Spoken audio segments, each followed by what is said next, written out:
We're filming on the Laowa 10mm f2.8 super wide zero distortion lens.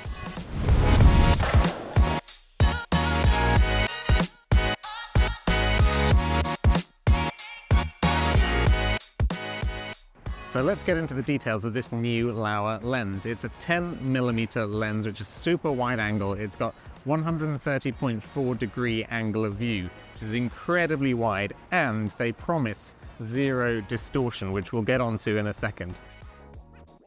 It's got 15 elements across 9 groups. It's got aspherical elements in there. It's designed to give really crisp results so that you have low distortion, low chromatic aberration, perfect for landscapes, really sharp rendering of detail, even though it's an incredibly wide angle lens. It's an autofocus lens. We're using it on a Sony mount, but you can also get this with a Nikon Z mount for the Nikon Z series mirrorless system as well.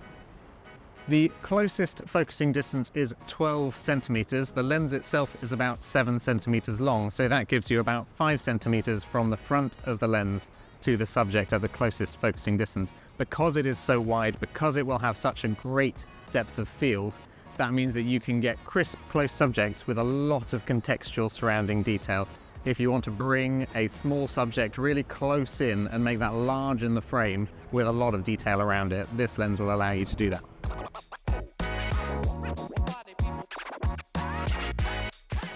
We've got an all-metal construction, which feels really nice in the hand. It feels reassuring to hold. The focus ring is really nice and smooth, and you've got an autofocus manual switch on the side.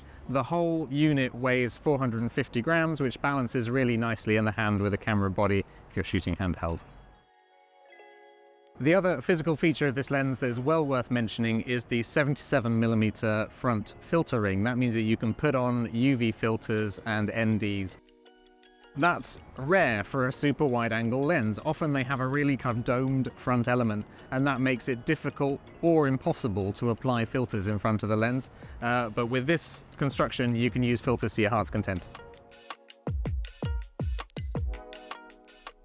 Laowa have listed this lens, they've titled this lens 0D, and that stands for zero distortion. You might say, come on Johnny, a wide-angle lens is always going to have distortion in it, and that's true. You will get, if you tilt the lens up or tilt the lens down, you will get those vanishing lines that you expect from a wide-angle lens.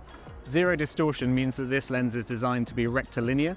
That means that when it is square on to a subject, your vertical lines will remain parallel and your horizontal lines will remain parallel.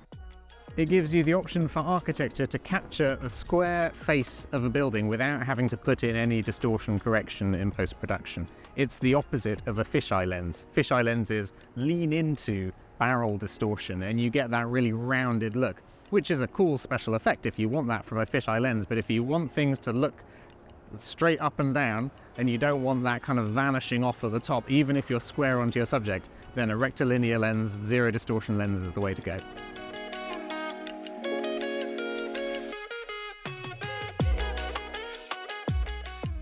We've brought George, our filmmaker, in front of the camera to talk about some of the creative opportunities. I often look at lenses through the lens of a photographer, and George is our filmmaker, so he can talk through some of the creative ideas that you can use if you're using this lens for film.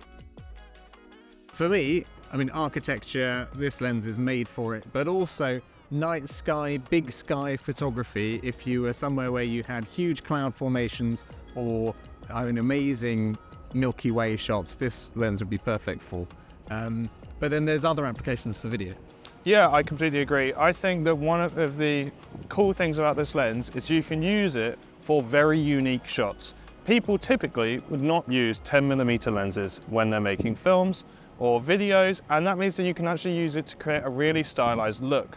It's well suited, therefore, for something like a music video, where you might want kind of like a weirder shot, or anywhere where there's a really small interior and you want to show off the entirety of that interior. Sometimes there is going to be distortion around the edges, especially if you move with the lens on the front of your camera when you're recording video.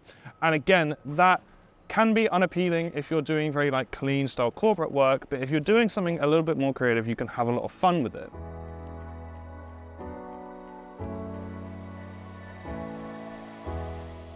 So I think there's a lot of kind of interesting creative uses for a lens like this.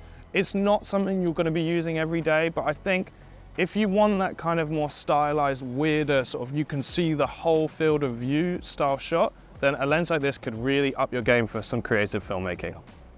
I think the same for photography. You're not going to be shooting a whole edit on this lens, but it will give you a way to get an enormous building that you can't get far back from fully in the shot. The second thing it gives you is extreme converging lines. So if you've got something that is, big and close to you but is falling off really rapidly, you'll get that forced and enhanced sense of perspective that you can deliver with this lens that you just can't with a longer lens. There's a lot of creative potential for this lens. You have to work harder with it, I think. But that's good. It's good practice in photography and filmmaking to have a tool that you have to work for to deliver something that no one else will be able to replicate with a standard range of lenses. Absolutely. And I think that's one of the reasons it's really cool to have in your kit bag, is because unlike super wide angles only look like super wide angles, and there is no way of replicating it. So if you want that look, you really need a lens like this. Now that's it from us today. We hope you've enjoyed the video, and if you have any questions for us about the lens or our experience using it, then please pop a comment down below and we'll get back to you. See you next time.